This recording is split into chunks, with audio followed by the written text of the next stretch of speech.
Көп ирет кайталанат чоңойсом да, апа деп ыйлаганым түн ичинде, санааңыз агып турат көз жашымда, арзуңуз, үмүтүңүз күлүшүмдө. Улуу балама постоянно айтам да. Балам, сен менден да бактылуусуң, анткени сенин ата энең бар. Апасы чалса, апа бош эмесмин, анан чалып атам деп айтпот. Мен антип бүйтүп болчу эмесмин. Жанынан чыкпайт элем. Той учурунда апасын таарынтып, анан ыраазычылык сөзгө чыкканына апасына рахмат айткан адамдар көп, аябай жин келет. Эми эл алдында рахматын айтпай, мындай деле рахмат айтып койсо.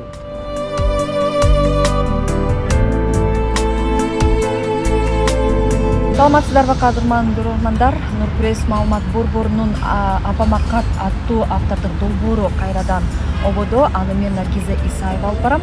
Бүгүнкү биздин коногубуз кыргыз элине акырындык менен таанылып келе жаткан, өзүнүн канатын жайып, чыгармачылык жактан же болбосо тамадалык жактан десек да болот, акырындык менен кыргыз элине таанылып, өзүнүн эмгегин сиңирип келе жаткан жигит Бектур Шаршеналиев менен маек болмокчу. Саламатсызбы Бектур? Саламатсыздарбы? Алгач ошо келгениңизге ыраазычылык билдиребиз. Биринчи алгач эле айтканда ошо Апама кат деп сизге сунуш кылып, ушу апаңыз жөнүндө айтып бериңиз деп сунуштаганда эсиңизге эмне келди? Алгач сиз экөөбүз сүйлөшкөндөн бери. Биринчи эле сөзүм сагындым деген сөз болду окшойт. 3 күндөн бери 3-4 күн болуп калды менен сүйлөшкөнүмө. Ошол сөз дагы деле жүрөктөн кете элек да. Анда жашым 12 экен. Көп нерсени билбей турган учур. Аябай мен үчүн бир башкача болду, себептен мен азыркы мисалы өзүм тойлорду алып барып жүрүп, башкалар энелерине белек берсе, белек бергим келет. Мен жашоомдо эне деген затка белек берген адам экенмин. Ошондуктан мага аябай мындай башкача бир сезим менен, башкача ой менен ушул сиздерге келгенге чейин мен уйкуда жок болду окшойт. 3 күндөн бери бир башкача ой менен жүрөм да негизи. Чындыгында казактардын бир жакшы ыры бар. Анасы бар адамдар эч качан картаймайт. Анасы бар адамдар эч качан картаймайды.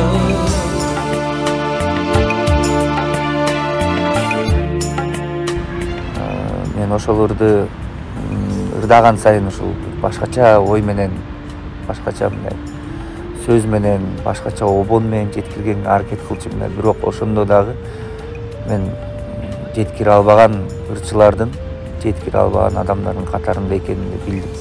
Анан апам мен кичинекей болгондо аябай неме кылчу эле, ниет кылчу эле ушул айылга бир детский площадка курсам деп. Анан мен ошо апамдын бир ой тилегин ишке ашырдым. Апам мени 41 жашында төрөгөн. Апам мени төрөгөндөн кийин врачтар уколду жаңы укол менен эмес, эски шприц менен сайып, ошондо апам ооруп калган. 12 жыл төшөктө жатты десем. Азыркы учурда боор алмашып койсо болот, ал учурда боор алмашкан жок болчу да. Мындай ойлоно келсек, азыр болсо азыр жок дене бир 10 жыл жашоосун алып калмак. Эненин кадырындай, эненин айткан сөзүндөй, эненин тилиндей, эненин кучактагандай, өпкөндөй эч нерсе жетпей турат. Тойлордо барганда, өзгөчө энелерине белек берип атканда, ичимен сызам деп калбадыңызбы? Анан эмне белек берсем, ушу көзү тирүү болсо, ушул белекти берет элем деп мындай эңсеген учурлар болдубу? 20 тойдун 19 тойунда сөзсүз түрдө балдары белек берет ата энесине. Эмне белек деп энеге билбейм. Апам өзү негизи музыкант эле, хор дирижер. Апам кайтып болгондон кийин 2011-жылы мен да ошол республика турнирге катышып 3-чү орун алып келгенде атам айтты эле мага. Атам да кайтып болгон. Атам айтты эле мага, балам, ошо апаңдын ойлогон бир оюн ишке ашыр дейт. Бирок эми билбейсиң да, баягы өзүнөн уксам жакшы болор. Өзүнөн уга албайт экенсиң. Кандай белек буларымды эске да келип өттү, ойго да келип өттү. Эненин ордун толуктайт экен. Эненин ордун толуктоочу адам бар бекен негизи жашоодо? Эненин ордун толуктай турчу адам бул бир туугандан башка эч ким жок. Анткени ал бир тууган ошол энени эстетет экен. ал бир туугандар ошо эненин сөзү эненин баскан турганын эстетет экен.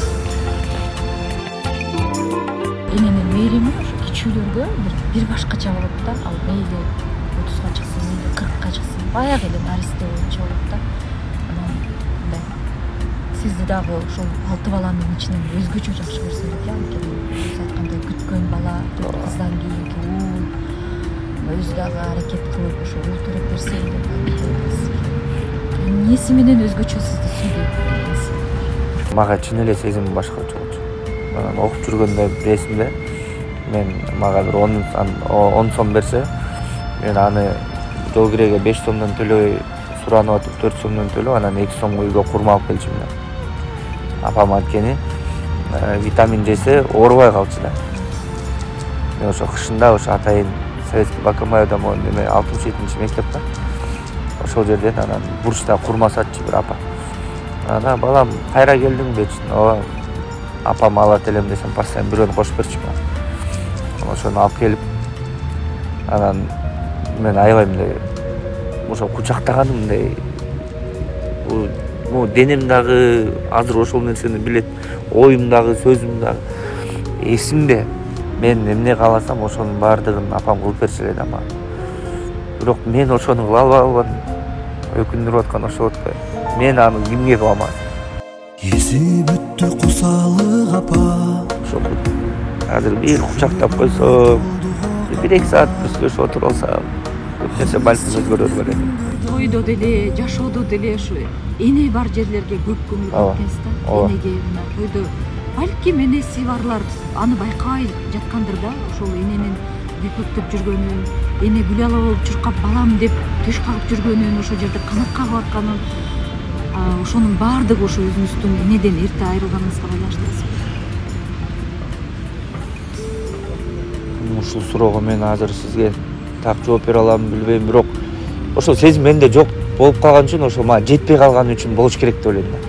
Балким ошол мага жеткенде мен балким азыр ким билет, балким ошолордун катарында мен да болор элем. Жашы баргандай да. Бирок мен мындай ойлоно келсем, ата-энем көргөн кыйынчылыктан кийин мен ал балдардын катарында болбойт болушум керек элем. Мен баары бир азыркыдай болмокмун, бирок жүрөктө мындай эрке баланын ролун аткармакмын. Эмне болбосунчу. Бирок эне сиз айтып атпайсызбы? Кайсы жерде болбосун ошо энеге байланыштуу жерлерде болуп калат окшойсуң.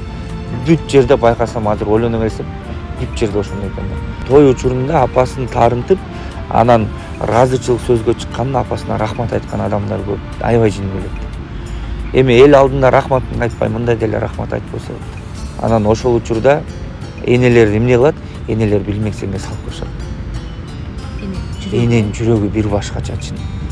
Апасы, баласы бул жакта эмне кылып атканы, эмне жеп атканы, ошону да баг контролдоп билет.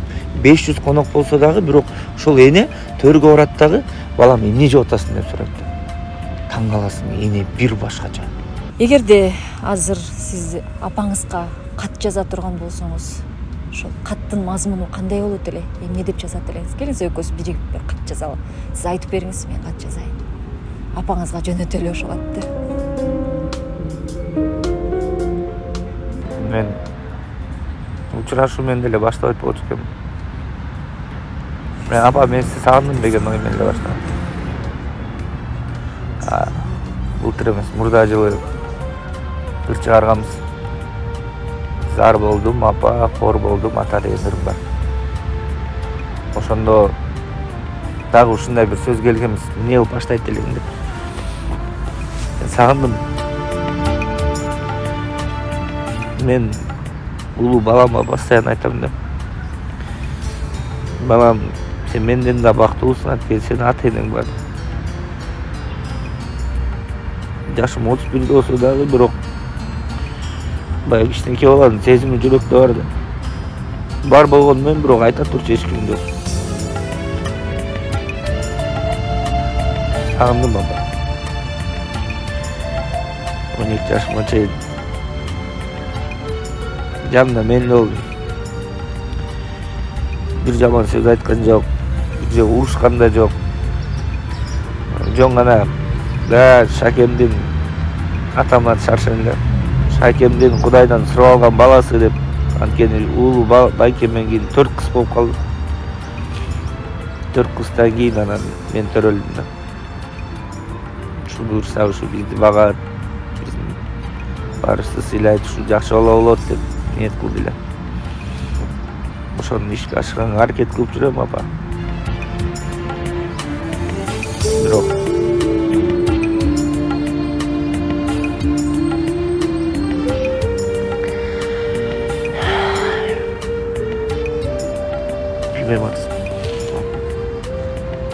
мен көрүп кандай ойдо болот элең, апа. Жок, мен жакшы иш кылганга даяр болуп турган кез болчу элем. Азыр мен иштеп тапкан үйгө алып келип, колуна армай турчу иш болду. Азыр балдарымды карай турган адам жок болуп калганда колуна бере турчу күн болду. Той бергенде тойдон чыгып сүйлөй турчу жылы жаш болду.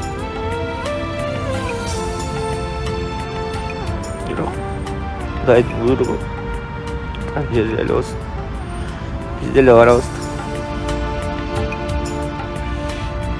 Бирок ушу жерде үйдөн туугандар менен уруш талаш болуп калса, өзүмө жаган жек болурчу. Ушу мен дайыма ооруп, мен дайыма тач болдум.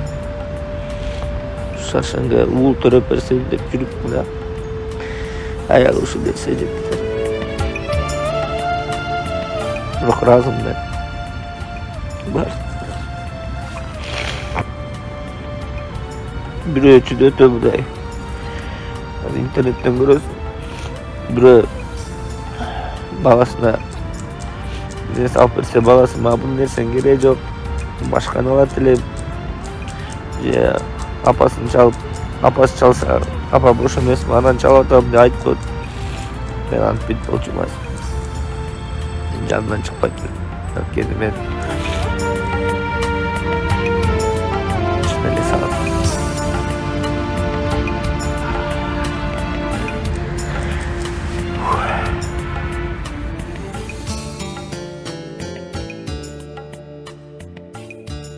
ошо сизди дагы кичине ойго салып, капа кылып, ошол энеңизди эскертип, биз дагы азын-аулак ошол баягы көрүүчүлөргө, азыркы өсүп келе жаткан жаштарга, ушундай сиздер аркылуу эненин кадырын, баркын дагы эле кечип боло электе түшүнүп калсын деген бир максатта ошо көрсөтүүнү тартып атабыз да. Сизге мындан аркы дагы ишиңизге ийгилик, ошо апаңыздын баягы жок дебей, баягы жакшы нерсесин жүрөгүңүзгө сактап калып, ошол берген тарбиясын аз болсо дагы ошону көптөй кылып, ашырып, кыргызга мындан ары дагы жакшы бир жакшылыктарында, тойлорунда өзүңүз ошо жетектеп алып барып жүрөсүз. Ушундай ийгиликти каалайбыз.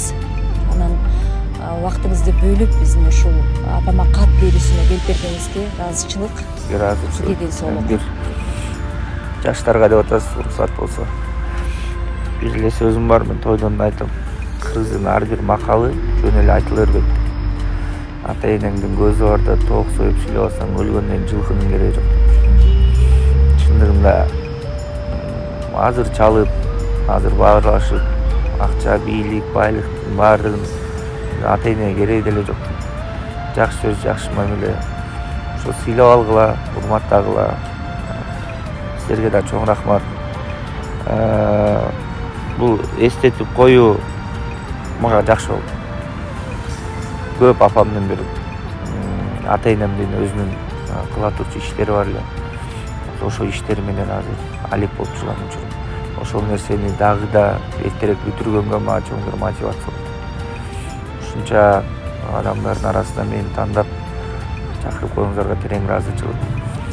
Кичине болсо да өзүмдүн кайгымды силерге айтып алып, силерди капа алсам кечириңиздер. Ошол эме балам бала болгондо билесиң дейт, эми биле баштаган учур. Ошондуктан баягы ата энелер бар болсун, оорубасын. Өзүбүз дагы өзүбүздүн балдарыбызга жакшы тарбия берген адамдар катарында болот. Чоң рахмат сиздерге. Сизге да ыраазычылык. Урматтуу көрөрмандар, биздин апама кат долбоору аягына чыкты. Эгерде сиздин да апаңызга болгон сагынычыңыз, кусаңыз артып ким менен бөлүшөм деп жүргөн болсоңуз, анда Нурпресс маалымат борборуна байланышсаңыз болот. Сиз менен да маектешип, жардын сырыңызды бөлүшкөнгө даярбыз. Саламат калыңыздар.